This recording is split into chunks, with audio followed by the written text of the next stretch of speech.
Well, Sebastian, it's so great to have you here. And to enlighten our viewers about who you are, can you share your career journey dating back to high school?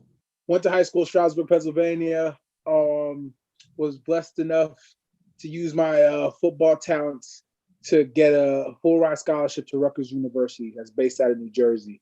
Went there and studied media relations and minored in labor relations. Graduated in 4 years. Was able to pursue my master's for my fifth year because I redshirted there. And then got drafted by the Rams. That's how I ended up here. And I still got a little bit more to go on my master's. But yeah, obviously I was blessed enough that football was able to get me halfway there. So, I just got another half to go. Was the inspiration there to have a major and a minor and also pursue your master's? That's pretty unique. I think honestly, the inspiration is at the end of the day, knowledge is power, and knowledge is key. Today in society, man, what I feel like what people fail to realize is how important education is. Because at the end of the day, it just sets you up for things that honestly you don't even think will come. And at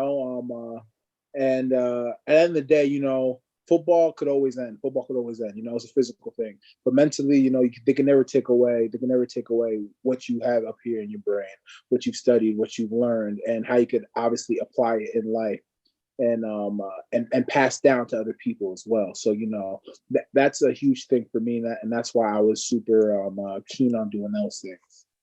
What motivated you to be a scholar in the classroom, and why was it so important for you to attend college? What was so important for me was, I was blessed enough at a young age. I had parents. Both my parents are both from Haiti, right? So them growing up, school was a huge thing. School was a huge thing for them. So now them having me, it was so funny when it came down to me picking schools. It wasn't even necessarily about the football. It was more so about what would give me the best education. And at the time, Rutgers was, I think, like top 10, on their schooling AP and graduation rate. Football is awesome. Football is amazing. It's blessed me so much. It's blessed me to be in the position that I'm in today. But at the end of the day, man, like your education, man, that they can't take that away from you. That diploma, they can't take that away from you. What they can't take that away from you. So that really what motivated me to try to be the best version I could be on and off the field. I love your emphasis on education. And when you turn on social media, when you read, the LA Times, education is at the forefront of conversations, right? Throughout the nation, to be honest. And when you hear the word education, Sebastian, what does it mean to you? Education, I look at it, when I hear that word, I think of opportunity. I think of power. I think of success. Those are the three things I really think of, because like I said, knowledge is power. That's one. Success obviously comes with education. Obviously there are outliers. There's people that are successful without education, but those are guys that are very rare and it's very hard to come by. But a lot of successful people I know are very educated, right? And your mind growing always leads to your heart and your spirit growing as well, and I just think it's a huge thing for us today to continue to push for our youth. When you look back on your experience in college, what is the biggest impact education has had on your life? The biggest impact that education has had in my life is honestly the people I've been able to meet, the experiences I've been able to learn through the people I've been able to meet, and opportunities too. So those three things. I've actually done an internship last year, my rookie year, with Fox Sports, and they asked me about my education. They asked me about if I graduated and things like that, and where I went to school. And honestly, I think I really got that internship my rookie year was because I graduated. And since then I was able to network with guys like Skip Bayless, Shannon Sharp, Jenny Taft, awesome people that you see on TV each and every day. If I can just touch on briefly, you talked about networking and meeting people. and you talk about Skip, right, Bayless and Shannon Sharp, who are, different in ethnicity, right? And then you talk about someone who impacted you from a different gender. Can you talk about the power of networking and being able to be comfortable in a diverse setting? For sure. The power of networking is a huge deal. You know, just being able to be comfortable in your skin and being able to speak to anybody honestly about anything is honestly a skill, and it's honestly something that takes time. Not everybody's comfortable with speaking with new people or different people, in different areas of their lives, different ages and stuff like that. So I suggest the more you do it, the more you know make yourself open and present yourself to people, shake their hand, and and start a conversation. If it's from, hey, I really like what you said, or hey, I really like your jacket, it goes a long way, believe it or not. 'Cause at the end of the day, people love positive people.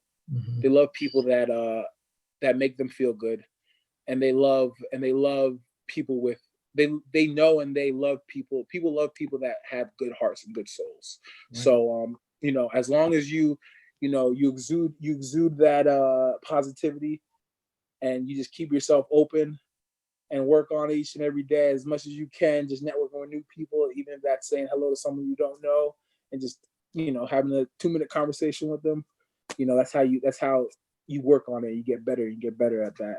So there are students who will be first to graduate from high school and attend college with just additional challenges of growing up within a low income community. And with challenges, success can seem like a long shot. You're part of the Players Coalition and displayed leadership with your efforts in the Racial Justice Act being signed. Can you share the importance of having a vision? Having a vision is cool. Having a vision is awesome, but it truly matters what you do after having that vision, right? And no great vision goes without adversity, without hardships, without setbacks. So it's okay if you do have a huge setback, if you do have something that goes on that sets you back a little bit, because at the end of the day, you're running your own race, right? And for those students that are graduating high school and being the first to go to college, that's a huge accomplishment. I just want to say congratulations to those students. That's amazing. You deserve a huge pat on the back and huge congratulations. But just know that the real work is coming, and it's okay if it gets hard. It's supposed to be hard. You just gotta trust the process each and every day, and you gotta remember the reason why you're doing it. And you gotta remember the reason why you're doing it each and every day. When those things get hard, tell yourself those things so you could push through it. And then at the end of it, you're gonna be smiling and thanking God that you finished it. And you've been a leader and very outspoken, especially about educational inequities in low income communities and closing the digital divide. What has inspired you to lead those efforts? What inspired me to lead those efforts, honestly, just like I said, my upbringing. I've been so blessed and so privileged to have parents that have come from a third world country, right? So they weren't as blessed as me. They weren't as blessed as me with all the things I've received, right? So, Mm. and even though they weren't blessed with all the things that I've received, they still managed to be successful in this country, right? So if they're able to become successful being in a third world country, then coming here and then doing it all over again, then that inspires me to be the best version of myself, especially and not to be the best version of myself, but to inspires me to give back to our youth, to give back to low income communities that don't have that exposure, don't have the right tools, or have the right money to further their education. Because at the end of the day, like I said, knowledge is power, and our youth's our future. And if I could help just a little bit, that hopefully that could change a kid's life. Yeah, I can hear your passion, right? And seeing you speaking about these things, they mean a lot to you. And it just shows that you're more than just an athlete. And not only are you leading the forefront in closing the digital divide, but you're also a part of the Player Coalition. They help battle inequities and racial issues in this country. We finally got the governor to pass the Racial Justice Act, to help people who felt that they've been put in jail by being racially profiled rather than having a fair trial. So that's what the Players Coalition is. It's a group of amazing men and women that work extremely hard.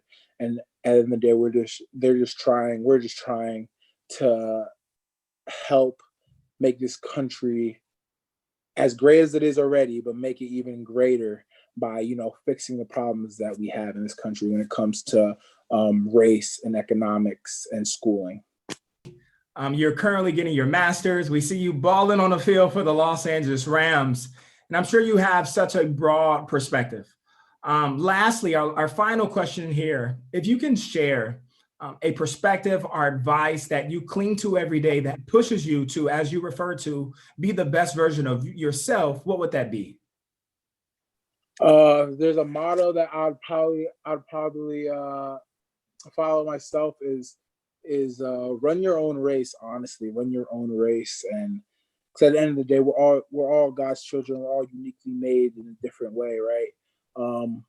Some people may get things faster, or may find success faster, right? But that doesn't necessarily mean you won't find success, right? Like I said, you might have setbacks, but don't ever compare. Just keep your head down and keep grinding, keep pursuing your dream, keep pursuing your school and your education, whatever it may be, and trust me, your blessings will come, your flowers will come, and that's the motto I always follow. Just run your own race. A lot of what you said reminds me of John C. Maxwell. He has a quote that life is a matter of choices, and every choice you make makes you. And essentially, right, it's the power of choice. Every choice we make, everything we do leads to who we become. So Sebastian, thank you so much for sharing your story, your journey, your perspective of just being more than an athlete, but also the power of education, how knowledge is truly power. So appreciate your time, and thank you all so much for tuning in. Thank you for having me, and again, congratulations to those students. We're all so proud to keep up the great work.